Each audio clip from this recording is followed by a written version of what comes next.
Welcome to another episode of the Workplace Therapy Podcast, where we talk about the realities of working together and healing together. My name's Scott Arrieta. I'm the CEO and founder of Unity & Company. We're the trusted partners that market-leading brands rely on to unify their leadership teams and catalyze cultural transformation.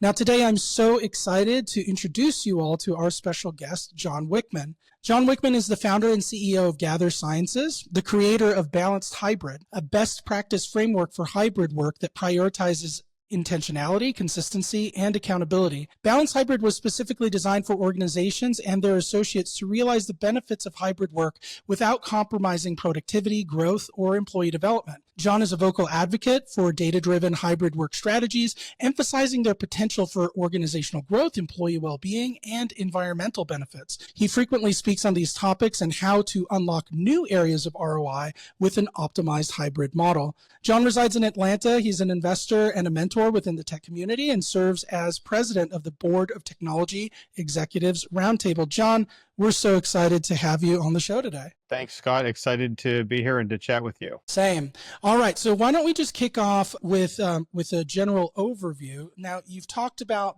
balanced hybrid as an approach. What does that really mean, and how does it compare to other common workplace strategies? That's a great question. So I think maybe two things probably would stand out versus what we see sort of out there. And I'm sure, Scott, there's elements of sort of what we're doing in different pieces. What we've really tried to do is bring together those best practices and something that was, I think, achievable, consumable, and really made sense from the executives all the way down to, the last individual contributor you might have hired possibly right out of school. And so really, I think those two main things that probably set it apart. One, it's all around intentionality. And we call it a purpose-driven, a purpose-based approach. So designed so that everything you're doing, everything it's set up to do can really be explained and stood behind. So there's no question about, well, what's the point? Why are we doing this? It allows for an organization to be clear and transparent about those and to build the reason for it really on that. I'd say number two is that it is anti one size fits all. A lot of the frameworks you'll see are very focused around a 3 in, 2 out, or a 4-day work week. And those are very much sort of vanilla for the company. And what we've found through our research and then the research we've looked at that others have done is really one size fits all is usually not the case. And even more so we're finding is that oftentimes you'll see fairly significant differences across the different parts of an organization. So you'll say finance and marketing and software development will be very different. Very similar to how 5-6 years ago, the sales organization always operated differently from the other parts of the organization. And we believe that sort of analysis and an approach really makes sense as we now think about a broader scope of the company or broader percent of the company that can work remote in many cases. Mm-hmm. It's really fascinating, John, because actually it's more common when when we work with business leaders to hear perspectives that are firmly entrenched in either side of those polarities. Either you have organizational leaders who are really hell-bent on the idea that in office is the optimal way to approach work across all departments, all roles, all people. You also encounter people who have the opposite perspective, where a fully remote environment comes with a long litany of benefits as well. And what I'm hearing you say is it's really not a one-size-fits-all approach. It's really not gravitating towards either of these extremes, but that organizations could really benefit from thoughtfully considering their own organizations and their own operational context to developing a strategy that is custom tailored for them. So with that being said, what are some of the criteria that you look at when considering making these recommendations on what a balanced hybrid or an optimized approach might be? That's a great question. When we created Balanced Hybrid as a framework, we wanted it to be easy to understand, easy to grasp, and for it to make really a lot of sense. And so there's 4 core elements of the framework. And that is that an optimized best practice framework or approach to hybrid work will bring together 4 key things. And then it has a foundation. But the 4 key elements, the pillars, if you will, really are to bring together the right people. So that's the first. And that's the people side. And then it's really at the right time and frequency. And we call that patterns. We have people and pattern, and then into an inviting collaborative workplace. So place, and then really to do the things that matter most when you are together. So really being purposeful about that. And so that really gives us those four keys of the people, the pattern, the place, and then the purpose. And those are the four core elements that we say if you're mindful about that, and really what we've built are our tools and our processes to help companies accelerate both understanding what that is across their organization very rapidly, and then turning that into a very effective, very optimized hybrid plan. Now, as I mentioned, we have those four core pillars, but what we've found over time is that those alone oftentimes won't really get the whole job done. And there's some foundational pieces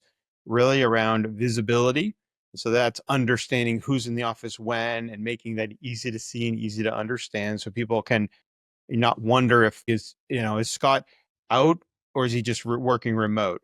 And how do I figure that out easily? Because that can become a challenge when somebody doesn't see that somebody's in the office and they don't otherwise know what your in-office remote schedule might look like. So that's a big piece, the visibility, and then really accountability. And we advocate that everybody take on really a level of accountability. That's not only managers, but individual contributors as well, to really say, hey, I am bought into helping hybrid be successful in my organization, and as such, I'm going to operate with a mindset of accountability, so that there's really no question about that anyone would hopefully ask about, am I delivering? Am I responsive? Am I hitting on all cylinders? And so part of that is a mindset we work to infuse throughout the organization when we're working with an organization.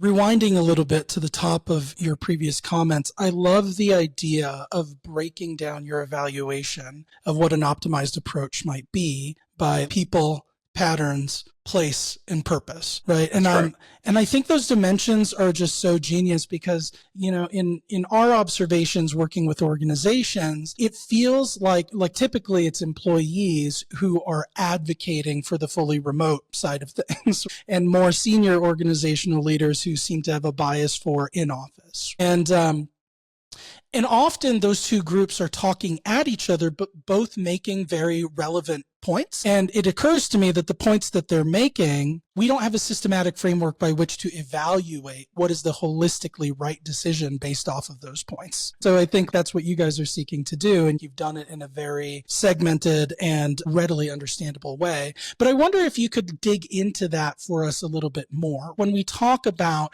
the considerations of people, patterns, place, and purpose, what are some of the arguments for where remote might be the optimal modality for that, and where in office really might be the superior modality over remote? Yeah, and so it's a great way to think about it. And I would offer maybe one small caveat, which what we find often is that you have employers that are sometimes saying, "Hey, whatever we're doing hybrid, and however we're doing it, and there's problems."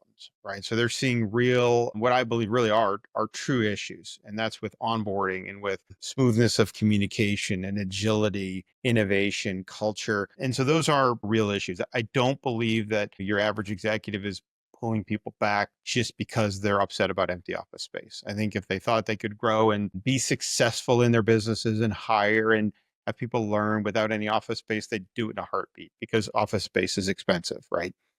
So if we assume that there's some, reasonable motives behind that, then we need to say, okay, well, but is pulling people back 4 and 5 days really necessary? And that's really where we work, is to say there's a middle ground that isn't all remote usually and isn't all in office.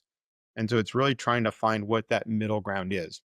Now, to your point about remote, we do think, yeah, there's a place for remote. Is probably a smaller percentage than your hybrid. And maybe it's a similar type percentage as you're in office. But even in a remote situation, when we think about hybrid planning, it includes remote folks. It includes in-office folks. It includes hybrid folks. And so because we believe that in-person time for remote people is important, and you need to be intentional about that. So if you decide to hire someone who's 2 states over, we advise, hey, you should build into that cost structure 4 trips at least a month. Bring that person in for a week so they can truly connect and engage with the team, with the local team, if that's where that nucleus is. If you really just want a production relationship with that person, and maybe you think about outsourcing or calling it a contract. But if it's truly an employee, we really believe it's worth investing. And it's honestly, as we think about, mental health and, feeling connected and feeling part of a team, bringing people together is a huge part of that. And so we think if it's an employee relationship, it needs to be supported as such and be intentional, with that. What it really brings to mind for me, John, is, we do a lot of work with office culture and some trends in terms of how we work together that have been emerging. And a couple of stats kind of come to mind as you talk about the importance of physical proximity for fully remote workers. And first of all, there's obviously an employee preference towards fully remote or hybrid work. And I think the statistics behind that are well established, and it's only really increasing with time. However, even though that's what people say that they want, there are other things that are happening that we can also parse out from the data that seem to be not super compatible with a fully remote modality. So the first is this loneliness epidemic that's happening at work. Work is consuming more and more of people's lives. And so therefore the expectation they place on work in terms of what work provides for them, it's no longer just a means to receive a paycheck, but it is kind of that community forum. It is where most people are exposed to the people who they will spend most of their time socially with. And then just from a very practical perspective, the idea of onboarding and knowledge transfer, especially in a world where the macro trend is that we are losing very senior people in the workforce, typically baby boomers and older generations, as they exit for retirement. And they're exiting in numbers that younger generations just cannot numerically fill. We do not have the numbers to replace the outgoing baby boomers at a 1-to-1 ratio. And so the importance of things like informal mentorship, shoulder to shoulder training, shadowing, those kind of feedback models that are able to be replicated in a remote environment, but require a lot more intentionality. What we see is that organizations are just, they're either executing remote and then not putting a lot of intentionality into how do we maintain these other aspects of our business for which physical proximity is very beneficial, or they're just saying we don't want to figure that out and we're going to forego all the benefits of remote work and we're just going to force a 100% in-person modality because that's what we're comfortable with and that's how we've tooled our organization so far. Right. Yeah. For sure. We do see that, and people sort of view it as this either or. We call it just sort of there's a dilemma that lives. And when we, for example, we'll do a number of webinars and we'll run polls and we ask them what made them interested.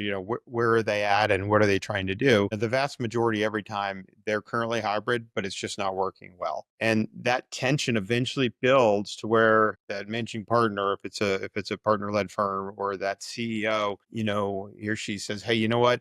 This has become too much and it's dragging the organization down. So we need to make a change. I think they often don't, they think they're in the middle ground. They think, hey, you know what? I'm not remote and I'm not in office, I'm hybrid. But there's a big difference between being in hybrid and really having an optimized hybrid model that has enough thought and enough structure behind it to really make it sustainable.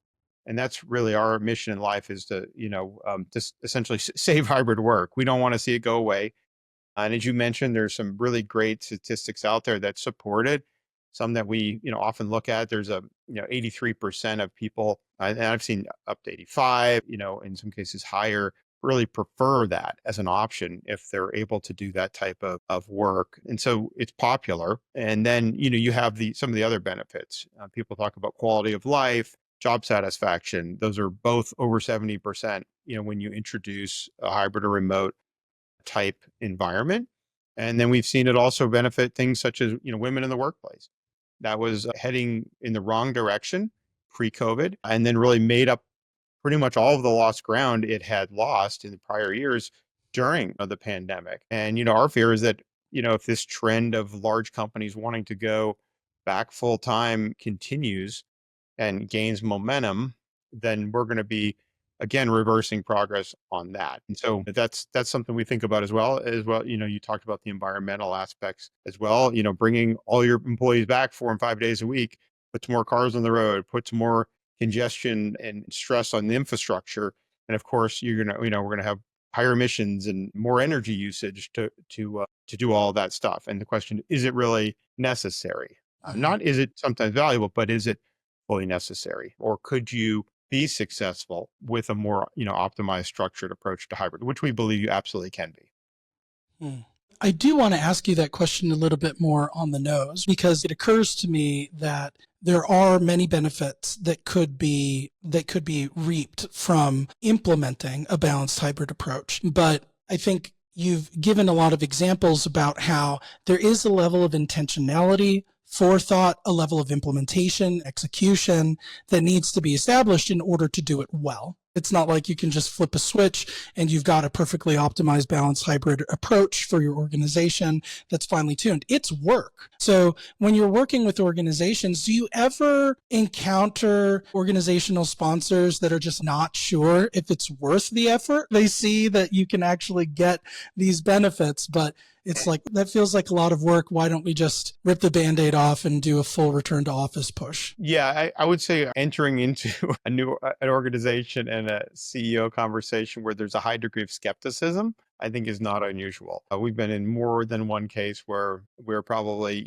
weeks away from the plug being pulled on the experiment they called hybrid. And if it's not the CEO, you'll sometimes have, one or two members of the executive leadership team that feel that way. And so our goal is to really unpack and really gain an understanding of what are their real concerns, and then what is that sort of end state that they really want? Not an end state of, well, I want people in these seats 5 days a week, but what are they actually looking for? What are they looking to correct that they see is currently not happening? And oftentimes that's a responsiveness. They'll think, well, productivity, and related to productivity, being in office, I think at best, if that's your solve for productivity, I would say, that's a Band-Aid at best. And we should be able to do work in and out of the office and expect and plan for it to be done and to done well and done to specification. But that does require some controls and some forethought. But whether that work is done in the office or out of the office, doing those things is always a better idea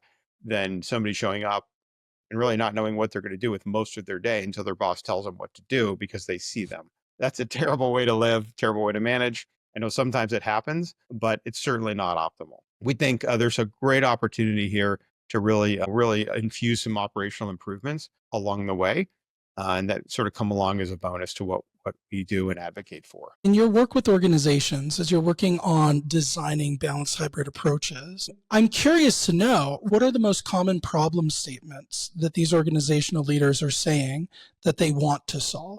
There's a perception, and I think there's a reality to it. They'll say, hey, productivity is down. Our speed of communications is down. I don't feel I get the responsiveness from people when they're home. I question whether they're well tasked, and are we really getting the full measure of that? Now, how much value to put in that perception or not is probably a whole different discussion. We believe, though, that one, if there is a culture of accountability and a culture around that accountability is being really a key to how we continue to have hybrid in place, and that if everybody really understands that, then that can be a very powerful thing. So I would say productivity, responsiveness, and then not to be understated, really is the ability for new people to learn and to grow. And I'll give you one quick story. We work with a number of accounting firms, CPA firms, and I had a managing partner at a top 50 firm where we were talking about this, and really as it relates to what they do. I mean, they have a real critical need around a mentorship model and an apprenticeship model that works well. And they were seeing numbers, mid COVID, where they had people who were coming in and were, coming into the firm during COVID. 2-year person looks a lot like a 1.5 or 1-year person, just because the speed of learning dropped so dramatically. I mean, we even saw that in some of our schools, and we saw what happened with trying to do it in this pseudo remote or remote type environment. And it was just very, very difficult. And so what that does is that adds, for a firm like that adds to the bottom line, because they staff those projects. Many times they're fixed fee projects in a certain way, and they've done it for the last 40 years or whatever. And if all of a sudden you have a 1,000-hour fixed fee audit project that's taking you 1,200 hours to do, and you're staffing it the same exact way, but now you have people who aren't as skilled at doing it, and maybe there's some other factors too. But if that learning slows down, it can really hurt the ability for a company to staff and execute projects the way it did. So it's a real thing for sure. And we think that a little bit better around that coordinated activity and really driving with a lot of purpose and intentionality is what's needed to help turn the tide. On the flip side, I'd like to explore, what do you think are the risks or the costs if organizations just say, we don't want to invest in solving this problem? Or maybe a better way to put it is, what's in it for them if they do solve the problem, like putting a positive spin on it? Yeah, so we think there's a huge lift for the organizations who want to. I mean, if we look at just numbers of the different types of businesses, obviously there's a huge number of small to mid-size businesses, in the U.S. and elsewhere. There's a KPMG study that was done. They did it in 2023, and then they did it in Q4 of 2024. So probably I think they did it about a year apart. And they asked approximately 1,300 or so CEOs of what they thought about hybrid work and the future of this hybrid or remote work. And I think it was in 23, it was 60 something, maybe 64% had noted an expectation that they thought they would be back in the office full time within 3 years. So fast forward 1 year to last year, Q3, Q4 of 2024, asked that question again, and that number had moved from 60 something percent up all the way up to 83%.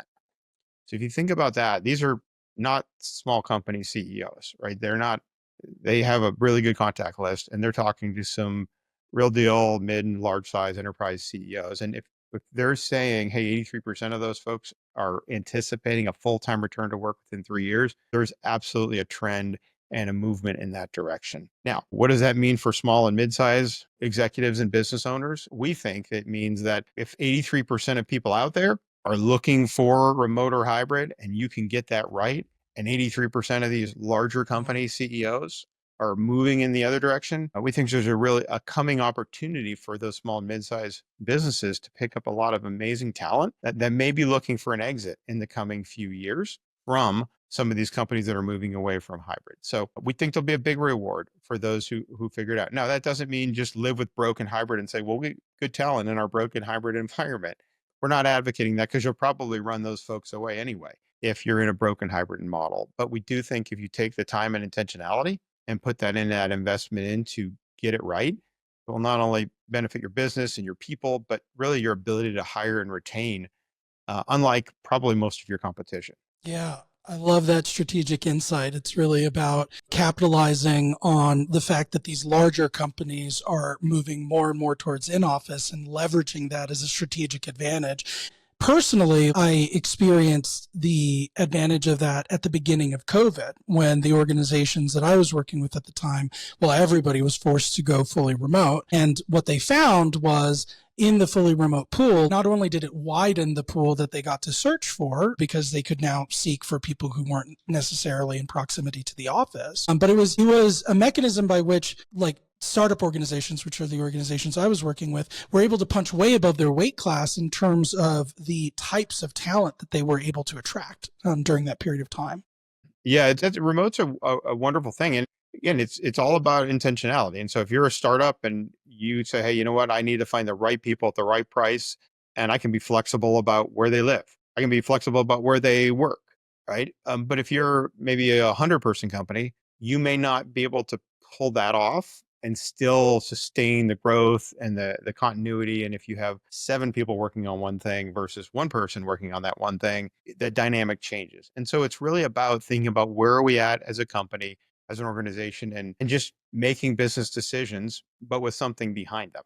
So nobody is left wondering, what's the point of this? And that as your business grows and as the things your business is doing changes, you could continually kind of refactor, okay, for our next hire, what does it make sense for us to do? And what proportion do we want in office versus a hybrid versus a remote? Because I think there's a place and there's a mix for everybody, but there's a number of factors that go into that. And that I think that's really why we say it's typically not one size fits all across an organization. Now, acknowledging that there is no one solution for all organizations, that being said, are there some best practices that you would just readily give to organizations who are considering optimizing or developing a balanced hybrid approach? Yeah. So for sure, I think targeted consistency is one of those, which is if there's inconsistency, it should be for reasons that, hey, these are different groups, they're doing different things, they're they're in a different life cycle. What we've found is that uh, sort of arbitrary inconsistency or what appears to be arbitrary inconsistency. Well, this person said they wouldn't come join us unless they could be remote or unless they could be, one day in the office. But yet the person who lives 3 doors down from them was told they have to come in 3 days a week. That's very hard to explain, especially if they're in similar type roles. And so again, we're not against the remote roles. We probably would advise you to hire remote roles for somebody who lives 100 or more miles away. So there's no question about their remote status. There's always exceptions, but there's obviously some drawbacks to being a remote person. That's a whole different discussion. So I would say thinking about that consistency. And then, of course, one of the biggest complaints that we see with employees is when they're asked to come into the office is they come into the office and then their day in the office looks very much like their day at home. And they get in the car at 5 or 6 or whatever time and they say, well, what was the point of that? We actually have a core metric. We sort of call it our net promoter score for a hybrid. And it asks one simple question.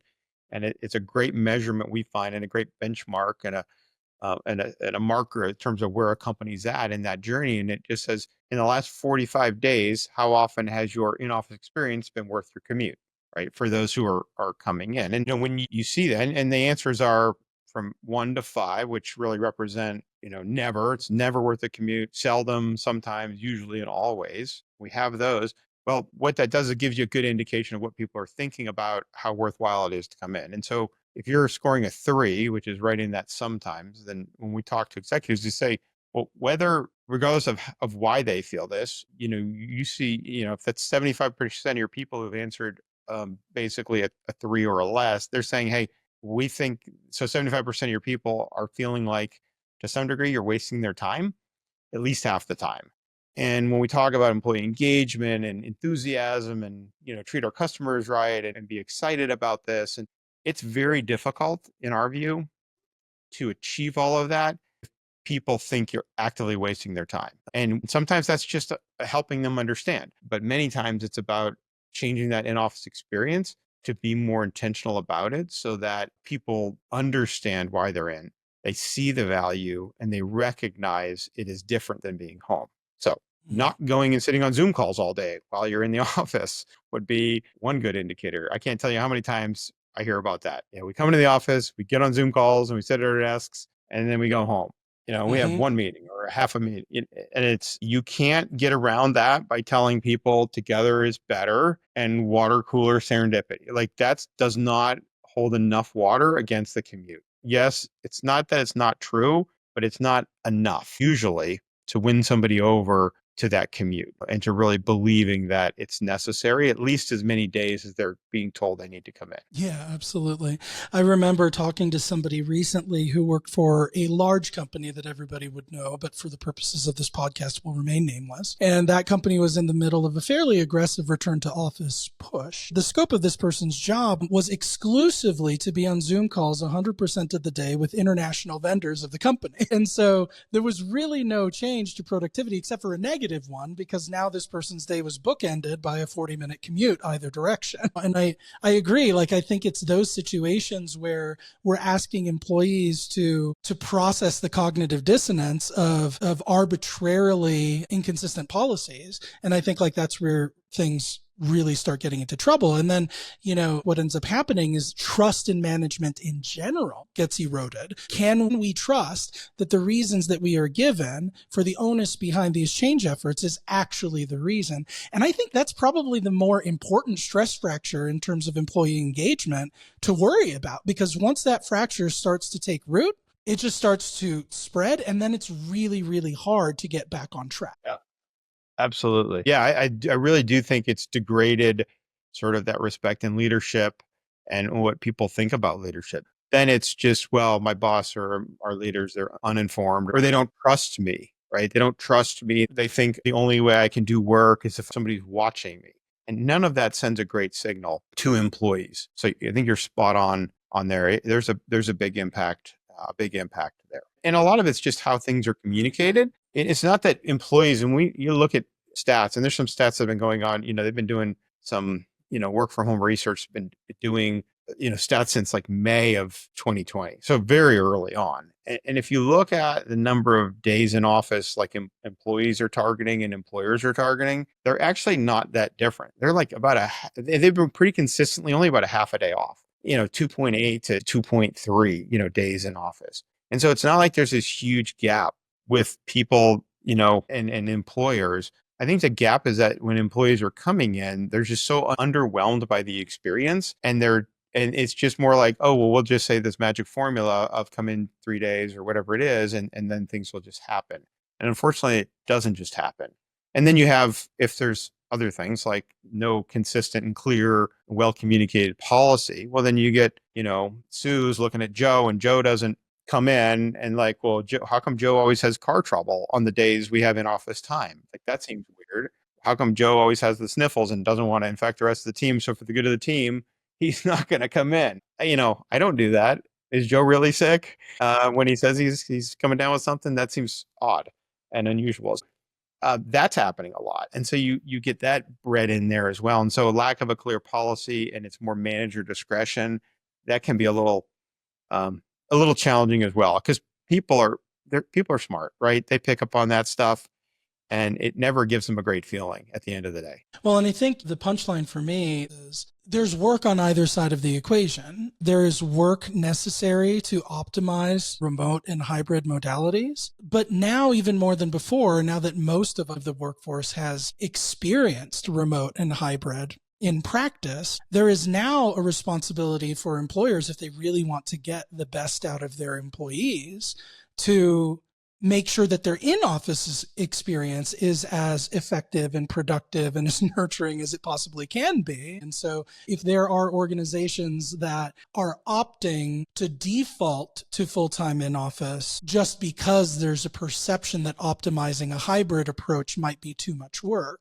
in reality, that might be a little bit of a false flag. Yeah, 100%.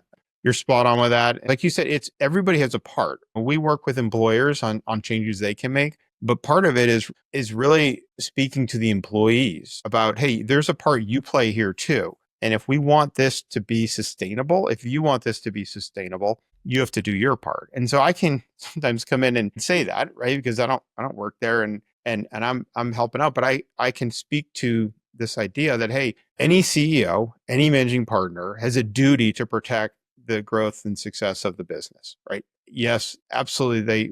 They care so much about the employees and they want the best for them, but they have to, by job, right, look out for the growth and success of it, for the shareholders, et cetera. And so if this doesn't work, right, what we've designed here together, and if it doesn't work, they're going to have no choice, as anybody wouldn't have a choice, that they'll have to take drastic action. And that might be coming back 4 or 5 days a week. But hey, this is ours to lose, right? So let's not do that. Let's execute according to the plan. And if we're all working together and really respect the plan, we can do something really special here. And you can have high value in office days and not have to be in the office every day. And oftentimes, especially if the actual activities, like you said, back that up, and they're seeing their remote employee folks coming in intentionally, and nobody is left out of the plan, right? Who just, because their manager's too busy to really worry about ever bringing in their remote people, or never went and asked for the budget or anything like that. I think employees recognize that, and recognize that there's importance to togetherness, but in a measured and purposeful way.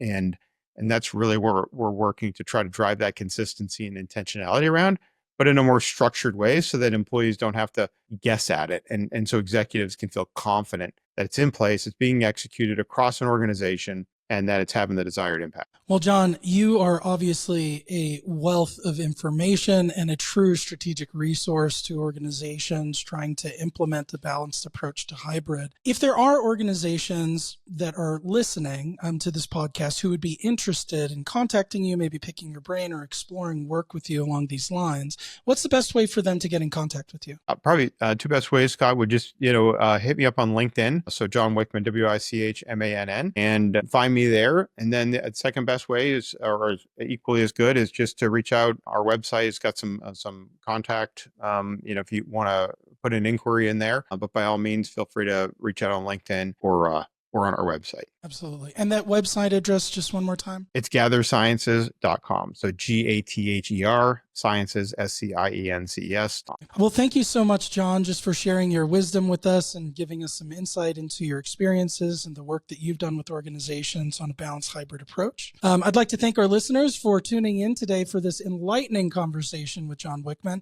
If you enjoyed this podcast, please consider subscribing on Apple Podcasts, Spotify, or wherever it is that you get your podcasts. If you're interested in learning more about Unity & Company, you can drop us a line at info@unityandcompany.com. We'll catch you all next time.